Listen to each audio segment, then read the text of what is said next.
today we're going to finish up the episode with the XJR brake install. Today we're going to do the rear brakes.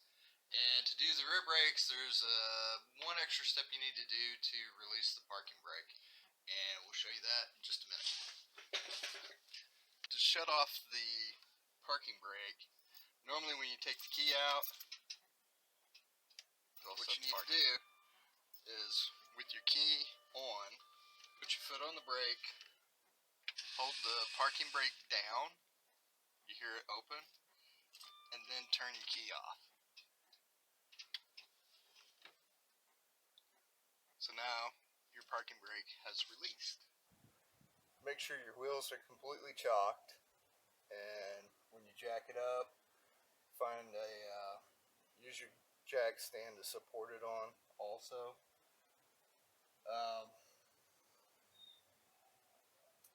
Little pro tip here: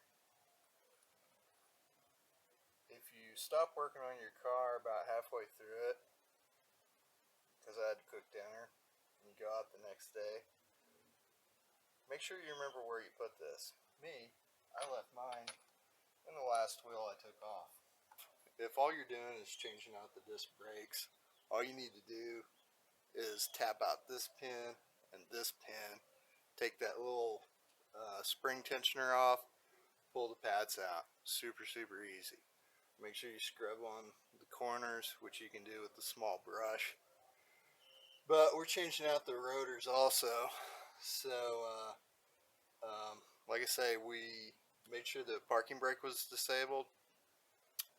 I've never done this before, but what it looks like is there's two bolts on the back side here. These are actually quite a bit smaller bolts. Holy cow, these things look brand new. There's my replacements.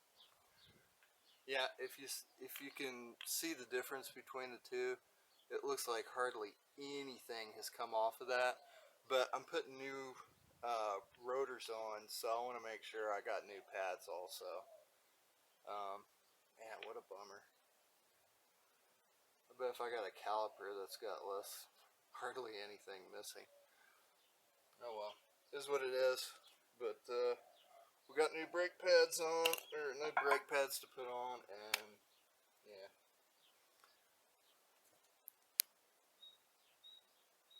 So we got this off now. One of the tricks I had to use, because it absolutely did not want to come off, spray some WD-40 into all the holes, right? Beat it all the way around, and it'll eventually come off. But that WD-40 needs to soak into it. Also, some around here, this is probably where it was rusted onto it. Anyway, you can see on the back side, the main places it's gripping is right around here, and then the very outside. I'll take my brush around the outside, brush around here, and then I'm going to clean this up, pull the pistons back in, then we're ready for the new brake pads. I'm going to get everything cleaned up so it looks a lot better. Okay, so here's the inside. Where your brakes ride are right here. The pads, they'll slide on that little steel piece, looks like right there. You want to make sure that's nice and clean.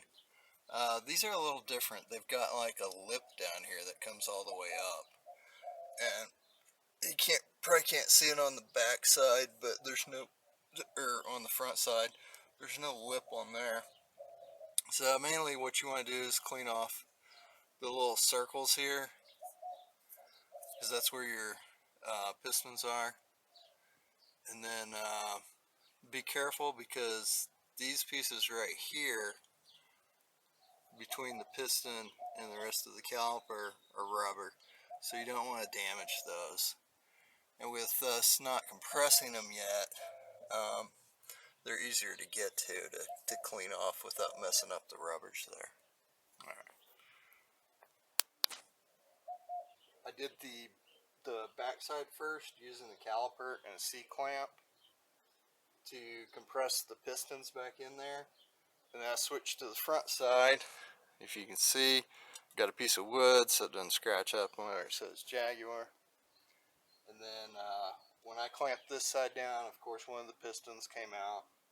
But what you can do is just hold it and then hold one of the pistons, and then I used a wrench, round nose, to push it back in there. You don't want to damage the pistons in it though, so you need to be careful. But anyway, you got to hold one of them because otherwise it just goes back and forth. Rotors on. I got one bolt in holding this on, one bolt holding this on for right now in case you forget.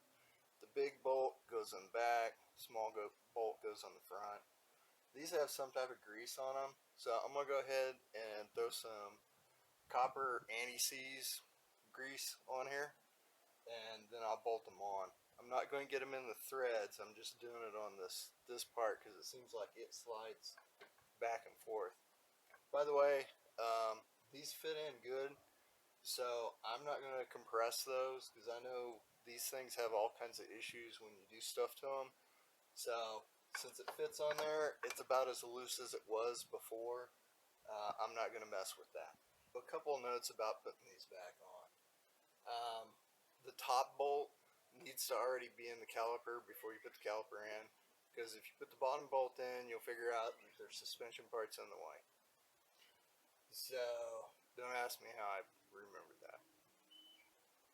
On the front, these actually bring the piston in full contact with the suspension, so don't tighten one up without getting the other one almost all the way in there. So make sure they're both all the way in there before you really start wrenching on it. Otherwise, if you put one bolt in, tighten it up, you'll never get the other one in there. Now's the time to clean up everything if you're going to clean it. I did kind of a half job on this. I got 15 spoke mags, so there's zero chance these will ever be this clean again, because you can't get your little finger in there to do anything.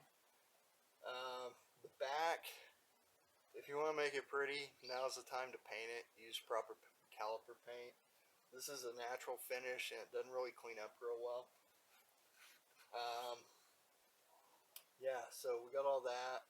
Now we're going to grease up the brake pads, slide them in there, clean this up before I put it in, clean up your pins before you put it in, and then grease everything up, put it in there. Here we got everything greased up. Make sure you get the sides really good, the bottom. Probably don't need to use as much as I do. Like I say, I do the pins and I do the bottom. You can see right here I do the bottom, and then where the pins right, I also put some on there. Just like the front,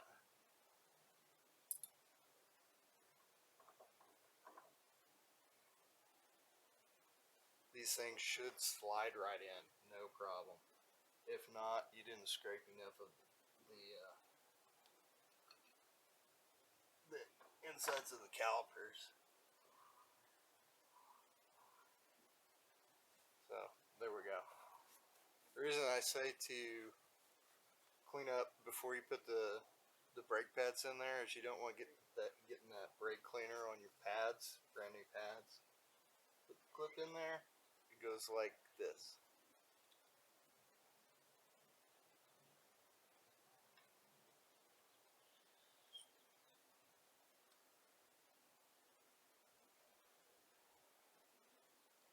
Set it all the way through the front and back.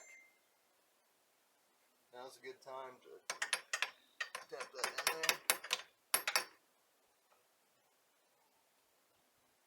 Okay, it's going to take a little more effort than that. Anyway, now you do the bottom. Make sure you hold that down. So you're going to have to move the pad up wherever to make sure the pin goes through the hole. One thing I didn't mention yet, I'm not endorsing anybody here, but getting a bottle of this copper anti-seize for brakes. A lot of people just go there and buy the little tiny packets. Well, you can barely get one disc brake done on that. And those are usually like $1 or $2. You can get like the whole bottle for like $5, and you can do like 50 brake jobs. So just a little pro tip there. Okay, that's everything. We got the pins tapped in. If you look in the front, you can see them. They're just like right about flush. We got the back end. Double check, make sure you torque the front, top and bottom, on the front and the back. And then that's everything.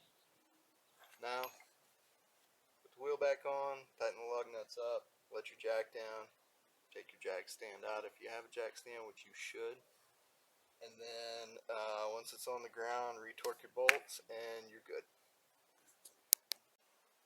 Get inside your vehicle now, and you want to pump the brakes. Whoa, those went all the way down. Long and slow. With the vehicle off. Then, you want to turn it on.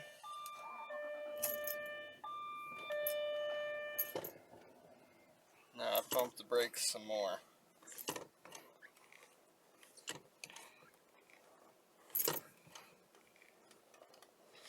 Yeah, those go down pretty deep. I think I'm going to go back and re-bleed all the brakes. Also, check your parking brake. Pull it up.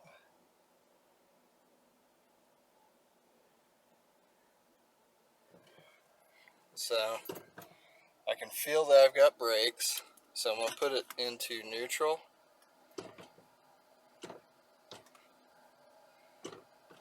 Okay. So with the parking brake off, I can feel that I'm moving back. Okay. Now I want to engage the parking brake.